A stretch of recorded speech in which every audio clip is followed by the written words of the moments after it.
Hello friends, എല്ലാവർക്കും PSC tips and ട്രിക്സിലേക്ക് സ്വാഗതം. നമ്മളിപ്പോൾ 10th ലെവൽ പ്രിലിമിനറി എക്സാമിൻ്റെ സിലബസ് അനുസരിച്ചിട്ടുള്ള ക്ലാസ്സുകളാണ് ചെയ്തുകൊണ്ടിരിക്കുന്നത്. മാത്സിൻ്റെയും GKയുടെയും എല്ലാ ക്ലാസ്സുകളും നമ്മൾ ചെയ്യുന്നുണ്ട്, കറണ്ട് അഫയേഴ്സും ചെയ്യുന്നുണ്ട്. നമ്മളിപ്പോൾ കുറേ ദിവസമായിട്ട് മനുഷ്യ ശരീരത്തെക്കുറിച്ചുള്ള പൊതു അറിവ് എന്ന് പറയുന്ന ബയോളജിയിൽ വരുന്ന ഭാഗമാണ് നമ്മൾ ഡിസ്കസ് ചെയ്തുകൊണ്ടിരിക്കുന്നത്. കഴിഞ്ഞ ക്ലാസ്സിൽ നമ്മൾ ദഹന വ്യവസ്ഥ പഠിച്ചു. ഇന്ന് നമ്മൾ നോക്കാൻ പോകുന്നത് വിസർജന വ്യവസ്ഥയെക്കുറിച്ചിട്ടാണ്. അപ്പോൾ നമുക്ക് എന്തായാലും ഇന്ന് വിസർജന വ്യവസ്ഥയെക്കുറിച്ച് നോക്കാം. വിസർജന വ്യവസ്ഥ എന്ന് വെച്ചാൽ ഉപാപചയ പ്രവർത്തനങ്ങളുടെ ഫലമായിട്ടുണ്ടാവുന്ന വിസർജ്യ വസ്തുക്കളെ പുറന്തള്ളുന്ന പ്രവർത്തനമാണ് എന്ത്? വിസർജനം. അപ്പോൾ അതിന് സഹായിക്കുന്നതാണ് എന്ത്? വിസർജന വ്യവസ്ഥ. വിസർജനം എന്ന് വെച്ചാൽ ഉപാപചയ പ്രവർത്തനങ്ങളുടെ ഫലമായിട്ടുണ്ടാവുന്ന വിസർജ്യ വസ്തുക്കളെ പുറന്തള്ളുന്നതാണ് വിസർജനം. അപ്പോൾ വിസർജനത്തിന് സഹായിക്കുന്നത് എന്താണോ അതാണ് വിസർജന വ്യവസ്ഥ.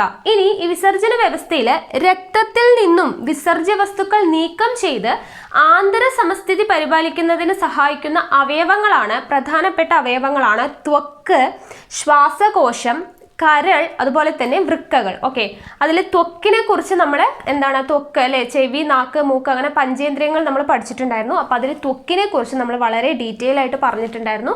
എന്താണ് ത്വക്കിൽ വിയർപ്പ് ഉൽപ്പാദിപ്പിക്കുന്നത് സ്വേദഗ്രന്ഥികളാണെന്നൊക്കെ പറഞ്ഞിട്ടുണ്ടായിരുന്നു. അപ്പോൾ ത്വക്കിൻ്റെ കാര്യം നമ്മൾ പഠിച്ചിട്ടുണ്ട്. അതിൽ ഇമ്പോർട്ടൻ്റ് ആയിട്ടുള്ള പോയിന്റ്സ് എന്താണ്?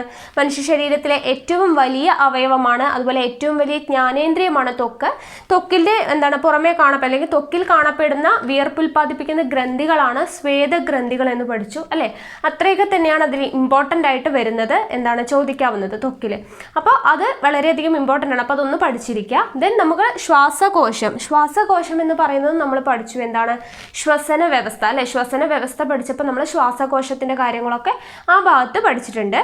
അപ്പോൾ അത്രയാണ് എന്തെന്ന് പറയുന്നത് ത്വക്കും ശ്വാസകോശം. അപ്പോൾ ഇനി നമുക്ക് വിസർജന വ്യവസ്ഥയിൽ പഠിക്കാനുള്ളത് കരളും വൃക്കകളുമാണ്. കരളിനെ കുറിച്ചും വൃക്കകളെ കുറിച്ചിട്ടുമാണ് ഡീറ്റെയിൽ ആയിട്ട് പഠിക്കാനുള്ളത്. അപ്പോൾ അതെന്തൊക്കെയാണെന്നുള്ളത് നമുക്ക് നോക്കാം.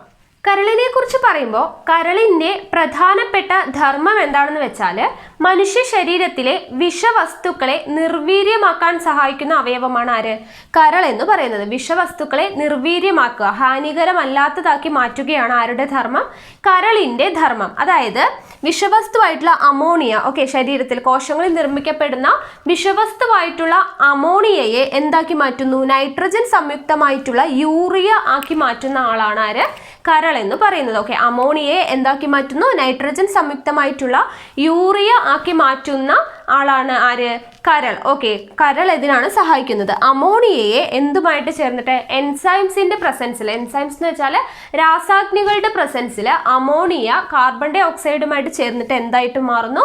യൂറിയ ആയിട്ട് മാറുന്നു. ഇങ്ങനെ കരളിൽ വെച്ച് യൂറിയ ഉണ്ടാവുന്ന അല്ലെങ്കിൽ യൂറിയ നിർമ്മിക്കപ്പെടുന്ന പ്രോസസ്സ് അറിയപ്പെടുന്ന അല്ലെങ്കിൽ ആ പ്രവർത്തനം അറിയപ്പെടുന്ന പേരാണ് ഓർണിത്തൈൻ പരിവൃത്തി. അതൊന്ന് ഓർത്തിരിക്കുക. അപ്പൊ കരളിന്റെ പ്രധാനപ്പെട്ട ധർമ്മം എന്ന് പറയുന്നത് വിഷവസ്തുക്കളെ നിർവീര്യമാക്കുക എന്നുള്ളതാണ്. അതായത് വിഷവസ്തുവായിട്ടുള്ള അമോണിയ, കോശങ്ങളിൽ എന്താണ് രൂപപ്പെടുന്ന അമോണിയയെ എന്താക്കി മാറ്റുന്നു? നൈട്രജൻ സംയുക്തമായിട്ടുള്ള യൂറിയ ആക്കി മാറ്റുന്നു. എൻസൈംസിന്റെ പ്രസൻസിൽ കാർബൺ ഡൈ ഓക്സൈഡുമായിട്ട് ചേർന്നിട്ടാണ് എന്തായിട്ട് മാറുന്നത്? യൂറിയ ആയിട്ട് മാറുന്നത്. അങ്ങനെ യൂറിയ ഉണ്ടാവുന്ന ഈ പ്രോസസ്സിന് അമോണിയ കാർബൺ ഡൈ ഓക്സൈഡുമായിട്ട് ചേർന്നിട്ട് യൂറിയ ഉണ്ടാകുന്നു. ആരുടെ പ്രസൻസിലാണ്? എൻസൈംസിന്റെ പ്രസൻസിൽ. എൻസൈംസിന്റെ പ്രസൻസിൽ അമോണിയ കാർബൺ ഡൈ ഓക്സൈഡുമായിട്ട് ചേർന്ന് യൂറിയ ഉണ്ടാവുന്ന ഈ പ്രോസസ്സിനെ പറയുന്ന പേരാണ് ഓർണിത്തൈൻ പരിവൃത്തി എന്ന് പറയുന്നത്. ഓക്കെ ആണല്ലോ. ഇതാണ് മെയിൻ ആയിട്ട് നമുക്ക് എന്താണ് വിസർജന വ്യവസ്ഥ എന്ന് പറയുന്നതിൽ കരളിന്റെ ഫംഗ്ഷൻ പഠിക്കാനുള്ളത്. ഇത്രയും പഠിച്ചു വെച്ചാൽ മതിയാവും. ദെൻ നമുക്ക് കരളിനെ കുറിച്ച് പറയുമ്പോൾ കുറച്ച് പോയിന്റ്സ് കൂടെ ചേർത്ത് പഠിക്കണം. കരളിനെ കുറിച്ച് ഈ ഭാഗത്ത് നിന്ന് ഇനി വരാവുന്ന ചോദ്യങ്ങൾ, കരള് എന്ന് ഉത്തരം വരുന്ന കുറേ ചോദ്യങ്ങൾ ഞാൻ ഇവിടെ എഴുതിയിട്ടുണ്ട്. ശരീരത്തിലെ രാസപരീക്ഷണശാല എന്നറിയപ്പെടുന്ന അവയവം ഏത് എന്ന് ചോദിച്ചാൽ ഏതാണ്? കരളാണ്. ശരീരത്തിലെ രാസപരീക്ഷണശാല എന്നറിയപ്പെടുന്ന അവയവമാണ് കരൾ എന്ന് പറയുന്നത്. അതുപോലെ വിഷവസ്തുക്കളെ, മനുഷ്യ ശരീരത്തിലെ വിഷവസ്തുക്കളെ നിർവീര്യമാക്കുന്ന അവയവം ഏത് എന്ന് ചോദിച്ചാൽ ആരാണ്? കരൾ തന്നെയാണ്. അതുപോലെ രക്തം കട്ട പിടിക്കുന്നതിനാവശ്യമായ പ്രോട്ടീൻ നിർമ്മിക്കുന്ന അവയവമാരാണ്? കരളാണ്. രക്തം കട്ട പിടിക്കുന്നതിനാവശ്യമായിട്ടുള്ള പ്രോട്ടീൻ നിർമ്മിക്കുന്ന അവയവം കൂടിയാണ് ആര്? കരൾ എന്ന് പറയുന്നത്. മനുഷ്യ ശരീരത്തിലെ ഏറ്റവും വലിയ ആന്തരിക അവയവം ഏത് എന്ന് ചോദിച്ചാൽ, മനുഷ്യ ശരീരത്തിലെ ഏറ്റവും വലിയ ആന്തരിക അവയവം ഏത് എന്ന് ചോദിച്ചാലും എന്ത് തന്നെയാണ് ആൻസർ? കരൾ തന്നെയാണ് ആൻസർ ആയിട്ട് വരിക. ദെൻ മനുഷ്യ ശരീരത്തിലെ ഏറ്റവും വലിയ ഗ്രന്ഥി ഏത് എന്ന് ചോദിച്ചാലും, മനുഷ്യ ശരീരത്തിലെ ഏറ്റവും വലിയ ആന്തരിക അവയവം, മനുഷ്യ ശരീരത്തിലെ ഏറ്റവും വലിയ ഗ്രന്ഥി എന്നൊക്കെ അറിയപ്പെടുന്നത് ആരാണ്? കരളാണ്. ദെൻ മനുഷ്യ ശരീരത്തിൽ ഇരുമ്പ്, ഏറ്റവും കൂടുതൽ ഇരുമ്പ് സംഭരിക്കപ്പെടുന്ന അവയവം എവിടെയാണ്? ഏതാണെന്ന് ചോദിച്ചാൽ ഏതാണ്? കരളാണ്. ഏറ്റവും കൂടുതൽ ഇരുമ്പ് സംഭരിക്കപ്പെടുന്ന അവയവം ഏത് എന്ന് ചോദിച്ചാലും ഉത്തരം എന്താണ്? കരൾ തന്നെയാണ്. ദെൻ താപം, ഏറ്റവും കൂടുതൽ താപം ഉൽപ്പാദിപ്പിക്കുന്ന അവയവം, മനുഷ്യ ശരീരത്തിൽ ഏറ്റവും കൂടുതൽ താപം ഉൽപ്പാദിപ്പിക്കുന്നത്, ഏറ്റവും കൂടുതൽ ഇരുമ്പ് സംഭരിക്കപ്പെടുന്ന അവയവം എല്ലാം എന്ത് തന്നെയാണ്? കരൾ തന്നെയാണ്. ദെൻ പുനരുജ്ജീവന ശേഷിയുള്ള അവയവം, മനുഷ്യ ശരീരത്തിലെ പുനരുജ്ജീവന ശേഷിയുള്ള അവയവം ഏത് എന്ന് ചോദിച്ചാൽ ഏതാണ്? കരളാണ്. അതുപോലെ കൊഴുപ്പ് സംഭരിക്കപ്പെടുന്ന അവയവം, ഏറ്റവും കൂടുതൽ കൊഴുപ്പ് സംഭരിക്കപ്പെടുന്ന അവയവം ഏത് എന്ന് ചോദിച്ചാലും ഏത് തന്നെയാണ്? കരൾ തന്നെയാണ്. അപ്പോൾ ഈ ചോദ്യങ്ങൾക്കെല്ലാം ആൻസർ എന്താണ്? കരളാണ്. അപ്പോൾ കരൾ എന്നുള്ള ഉത്തരമായിട്ട് വരുന്ന ഇത്രയും ചോദ്യങ്ങൾ നമുക്ക് കിട്ടാം. എന്തൊക്കെയാണ്? നമ്മൾ ആദ്യം പഠിച്ച കാര്യവുമായി ബന്ധപ്പെട്ട്, അതായത് വിസർജന വ്യവസ്ഥയുമായി ബന്ധപ്പെട്ടുള്ള നമ്മൾ എന്താണ് പഠിച്ചത്? അമോണിയയെ യൂറിയ ആക്കി മാറ്റുന്ന പ്രോസസ്സാണ് കരൾ ചെയ്യുന്നതെന്ന് പറഞ്ഞു. അതിൽ നിന്നും കിട്ടുന്നതാണ് വിഷവസ്തുക്കളെ നിർവീര്യമാക്കുന്ന അവയവം ഏത് എന്ന് ചോദിച്ചാൽ കരളാണ്. ദെൻ ശരീരത്തിലെ രാസപരീക്ഷണശാല രക്തം കട്ടപിടിക്കുന്നതിനാവശ്യമായിട്ടുള്ള പ്രോട്ടീൻ നിർമ്മിക്കുന്നത്, മനുഷ്യ ശരീരത്തിലെ ഏറ്റവും വലിയ ആന്തരിക അവയവം, മനുഷ്യ ശരീരത്തിലെ ഏറ്റവും വലിയ ഗ്രന്ഥി, ഏറ്റവും കൂടുതൽ ഇരുമ്പ് സംഭരിക്കപ്പെടുന്നത്, ഏറ്റവും കൂടുതൽ താപം ഉൽപ്പാദിപ്പിക്കപ്പെടുന്നത് എല്ലാം ആരാണ്? കരളാണ്. അതുപോലെ പുനരുജ്ജീവന ശേഷിയുള്ള അവയവം, ഏറ്റവും കൂടുതൽ കൊഴുപ്പ് സംഭരിക്കപ്പെടുന്ന അവയവം എല്ലാം ചോദിച്ചാൽ എന്ത് തന്നെയാണ് ആൻസർ? കരൾ തന്നെയാണ്. പിന്നെ നമ്മൾ ജീവകങ്ങളും അപര്യാപ്തത രോഗങ്ങളും പഠിച്ചപ്പോൾ അതിൻ്റെ കൂട്ടത്തിൽ പഠിച്ചിട്ടുണ്ടായിരുന്നു, അധികമാകുമ്പോൾ കരളിൽ സംഭരിക്കപ്പെടുന്ന വൈറ്റമിൻ ഏതാണ് എന്നുള്ളത് അല്ലേ? വൈറ്റമിൻ എ ആണ് അല്ലേ? വൈറ്റമിൻ എ ആണ് അധികമാകുമ്പോൾ കരളിൽ സംഭരിക്കപ്പെടുന്നത് അല്ലേ? കണ്ണേ കരളെ പാലേ എന്നൊക്കെ പറഞ്ഞ് നമ്മൾ കോഡൊക്കെ വെച്ച് പഠിച്ചിട്ടുണ്ടായിരുന്നു. അപ്പോൾ കരളിൽ സംഭരിക്കപ്പെടുന്ന വൈറ്റമിൻ ഏത് എന്ന് ചോദിച്ചാൽ ഏതാണ്? വൈറ്റമിൻ എ ആണ്. വൈറ്റമിൻ എ ആണ് കരളിൽ സംഭരിക്കപ്പെടുന്നത്. അതുപോലെ കരളിൻ്റെ പ്രവർത്തനങ്ങൾക്ക് ആവശ്യമായിട്ടുള്ള ജീവകം ഏത് എന്ന് ചോദിച്ചാൽ ഏതാണ്? വൈറ്റമിൻ കെ ആണ്. ഓക്കെ, വൈറ്റമിൻ കെ ആണ് കരളിൻ്റെ പ്രവർത്തനങ്ങൾക്ക് ആവശ്യമായിട്ടുള്ള വൈറ്റമിൻ. മാറിപ്പോകരുത്. കരളിൽ സംഭരിക്കപ്പെടുന്ന വൈറ്റമിൻ എയും കരളിൻ്റെ പ്രവർത്തനങ്ങൾക്ക് ആവശ്യമായിട്ടുള്ള വൈറ്റമിൻ ഏതാണ്? വൈറ്റമിൻ കെ കൂടിയാണ്. ഓക്കെ ആണല്ലോ? അപ്പോൾ ഇത്രയും കാര്യങ്ങൾ എന്തിനെക്കുറിച്ച് പഠിച്ചിരിക്കണം? കരളിനെ കുറിച്ച് എന്തായാലും പഠിച്ചിരിക്കണം. ഓക്കെ ആണല്ലോ? ഇനി നമുക്ക് വൃക്കകളെ കുറിച്ച് നോക്കാം. വൃക്കകളെ കുറിച്ച് പറയുമ്പോൾ മനുഷ്യ ശരീരത്തിലെ ഏറ്റവും വലിയ വിസർജന അവയവം ഏത് എന്ന് ചോദിച്ചാൽ ഏതാണ്? വൃക്കകളാണ്. മനുഷ്യ ശരീരത്തിലെ ഏറ്റവും വലിയ വിസർജന അവയവമാണ് വൃക്ക. മനുഷ്യ ശരീരത്തിൽ എത്ര വൃക്കകൾ ഉണ്ടെന്ന് ചോദിച്ചാൽ നമുക്കറിയാം, 2 വൃക്കകൾ അല്ലേ? ഒരു ജോഡി വൃക്കകളാണ് മനുഷ്യ ശരീരത്തിലുള്ളത്. വൃക്കകളുടെ പ്രധാനപ്പെട്ട ധർമ്മം എന്താണെന്ന് ചോദിച്ചാൽ രക്തത്തിൽ അടങ്ങിയിരിക്കുന്ന യൂറിയ, ലവണം, വിറ്റമിനുകൾ, അതുപോലെ തന്നെ ശരീരത്തിന് ദോഷകരമായിട്ടുള്ള മറ്റു പദാർത്ഥങ്ങളെ നീക്കം ചെയ്യുന്ന ധർമ്മമാണ് ആര് ചെയ്യുന്നത്? വൃക്ക. വൃക്കകളുടെ ധർമ്മം എന്താണെന്ന് ചോദിച്ചാൽ എന്താണ്? രക്തത്തിലെ യൂറിയ, ലവണം, വിറ്റമിനുകൾ, അതുപോലെ തന്നെ മനുഷ്യ ശരീരത്തിന് ദോഷകരമായിട്ടുള്ള മറ്റു പദാർത്ഥങ്ങളെ നീക്കം ചെയ്യുക എന്ന് പറയുന്ന കാര്യമാണ് ആര് ചെയ്യുന്നത്? വൃക്കകൾ ചെയ്യുന്നത്. അതുകൊണ്ട് തന്നെ മനുഷ്യ ശരീരത്തിലെ അരിപ്പ എന്നറിയപ്പെടുന്നത് ആരാണ്? വൃക്കകളാണ്. വൃക്കകൾ എന്താണ് അറിയപ്പെടുന്നത്?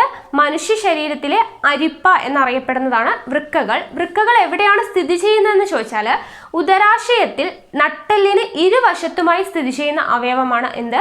വൃക്കകൾ. വൃക്കകൾ എവിടെയാണ് സ്ഥിതി ചെയ്യുന്നത്? ഉദരാശയത്തിൽ നട്ടെല്ലിന് ഇരുവശത്തുമായി സ്ഥിതി ചെയ്യുന്ന അവയവമാണ് എന്ത്? വൃക്കകൾ എന്ന് പറയുന്നത്. ഇനി വൃക്കയുടെ ആന്തരഭാഗം അറിയപ്പെടുന്ന പേര് മെഡുല്ലയും അതുപോലെ തന്നെ ബാഹ്യഭാഗം അറിയപ്പെടുന്ന പേരാണ് കോർട്ടെക്സ്. അതൊന്ന് ഓർത്തിരിക്കുക. ആന്തരഭാഗം മെഡുല്ല, ബാഹ്യഭാഗം എന്താണ് അറിയപ്പെടുന്നത്?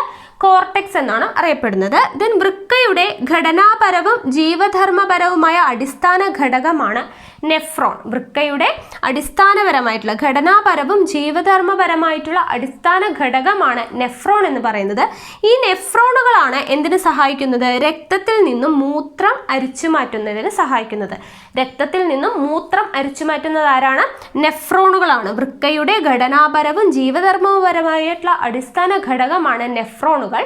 ഈ നെഫ്രോണുകളുടെ എണ്ണം ചോദിച്ചാൽ 12 ലക്ഷത്തോളമാണ്. ഓക്കെ, 12 ലക്ഷം നെഫ്രോണുകളാണ് ഇവിടെ കാണപ്പെടുന്നത്, വൃക്കയിൽ കാണപ്പെടുന്നത്. അപ്പോൾ വൃക്കയുടെ ഘടനാപരവും ജീവധർമ്മപരവുമായിട്ടുള്ള അടിസ്ഥാന ഘടകമാണ് നെഫ്രോൺ. 12 ലക്ഷമാണ് എണ്ണം ചോദിച്ചാൽ. ഈ നെഫ്രോണുകൾ എന്താണ് ചെയ്യുന്നത്? രക്തത്തിൽ നിന്നും മൂത്രത്തെ അരിച്ചു മാറ്റുന്നത് ആരാണ്? ഈ നെഫ്രോണുകളാണ്. ഓക്കെ ആണല്ലോ. ഇനി മൂത്രത്തിൽ അടങ്ങിയിരിക്കുന്നത്, മൂത്രത്തിൽ 96% ജലവും അതുപോലെ തന്നെ 2% യൂറിയയും ബാക്കിയുള്ള 2% sodium chloride, potassium chloride, calcium ലവണങ്ങൾ, ഫോസ്ഫേറ്റ്, യൂറിക് ആസിഡ്, ക്രിയാറ്റിനിൻ എന്നിവയാണ് എന്തിലടങ്ങിയിരിക്കുന്നത്? മൂത്രത്തിൽ അടങ്ങിയിട്ടുള്ളത്. ഓക്കെ ആണല്ലോ. അപ്പോൾ ഇത്രയും കാര്യങ്ങളാണ് എക്സാമിൻ്റെ പോയിന്റ് ഓഫ് വ്യൂ ഇമ്പോർട്ടൻ്റ് ആയിട്ട് പഠിച്ചിരിക്കേണ്ടത് വൃക്കകളുടെ ഭാഗത്ത്. അപ്പോൾ എന്തായാലും പഠിച്ചിരിക്കണം. അപ്പോൾ ഇത്രയും കാര്യങ്ങൾ വിട്ടുകളയാൻ പാടില്ല. എന്തൊക്കെയാണ്? മനുഷ്യ ശരീരത്തിലെ ഏറ്റവും വലിയ വിസർജന അവയവം ഏത് എന്ന് ചോദിച്ചാൽ ഏതാണ്? വൃക്കയാണ്. രക്തത്തിൽ നിന്നും യൂറിയ, ലവണങ്ങൾ, വിറ്റാമിനുകൾ, ശരീരത്തിന് ദോഷകരമായ മറ്റു പദാർത്ഥങ്ങൾ എന്നിവ നീക്കം ചെയ്യുന്നത് ആരാണ്? വൃക്കകളാണ്. ദെൻ ഉദരാശയത്തിൽ നട്ടെല്ലിന്റെ ഇരുവശത്തുമായി സ്ഥിതി ചെയ്യുന്ന അവയവം ഏത് എന്ന് ചോദിച്ചാൽ ഏതാണ്? വൃക്കകളാണ്. മനുഷ്യ ശരീരത്തിലെ അരിപ്പ എന്നറിയപ്പെടുന്ന അവയവം കൂടിയാണ് എന്ത്?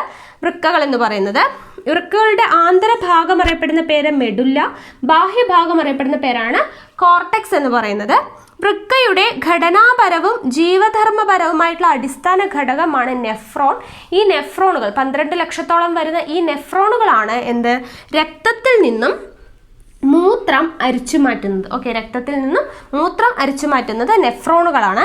ഇനി മൂത്രത്തിൽ അടങ്ങിയിരിക്കുന്ന ഘടകങ്ങൾ എന്തൊക്കെയാണെന്ന് ചോദിച്ചാൽ 96% ജലവും 2% യൂറിയയും അതുപോലെ ബാക്കിയുള്ള 2% sodium chloride, potassium chloride, calcium ലവണങ്ങൾ, ഫോസ്ഫേറ്റ്, യൂറിക് ആസിഡ്, ക്രിയാറ്റിനിൻ എന്നിവയാണ് ബാക്കിയുള്ള 2%. ഓക്കെ ആണല്ലോ. അപ്പോൾ ഇത്രയും കാര്യങ്ങളാണ് വിസർജന വ്യവസ്ഥയുമായി ബന്ധപ്പെട്ട് പഠിക്കാനുള്ളത്. അപ്പോൾ എന്തായാലും നിങ്ങൾക്ക് ഈ വീഡിയോ യൂസ്ഫുൾ ആയി എന്ന് തോന്നുകയാണെങ്കിൽ ലൈക്ക് ചെയ്യുക, ഷെയർ ചെയ്യുക. നിങ്ങളുടെ സജഷൻസ് എന്തെങ്കിലും ഉണ്ടെങ്കിൽ കമൻറ്റ് ബോക്സിൽ രേഖപ്പെടുത്തുക. കൂടുതൽ വീഡിയോസിനായി ചാനൽ സബ്സ്ക്രൈബ് ചെയ്യുക.